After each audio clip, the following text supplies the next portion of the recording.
before we get to your team, and your team's going to be, I think, pretty fun to watch, we were just talking about this committee and why they chose Virginia and how there really is no formula, at least not one that anybody really understands. And why don't we just get a group of people who understand the game, who watch the game, to pick based on their own observation, and then we can all argue, because they want to. It seems they want to put out this myth that there's a formula when there really isn't. Your thoughts?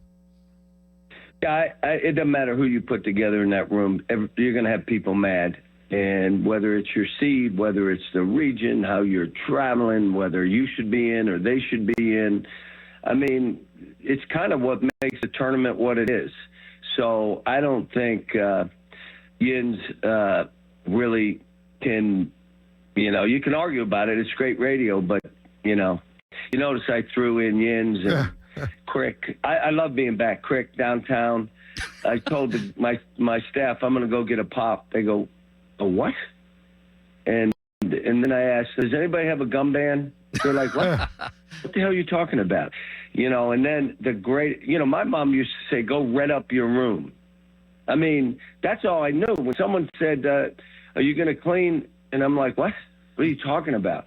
And then our famous Pittsburgh jag-off. I use that term, and they think that's like nasty. Sometimes it's endearment. You're my jag-off. I mean, it's I had a guy call me today, call me last night, and he said, did you eat? I go, what? Did you eat? Did you eat? I mean, it's great. It's Pittsburgh, the greatest place. Unbelievable. Well, you guys obviously, I'm assuming you were happy when you found out that you'd be coming here, and it's not that far of a drive for all of your fans. Are we going to see a big invasion here in Pittsburgh? You know what? I don't know, but they travel. We got great fans, and it's a double-edged sword. I get to come home. I'll do the memory lane at some point today and go back to Moon Township and talk to my high school coach, Bill Sacco, already this morning. Talked to Joe DiGregorio, my college coach. I've had friends call.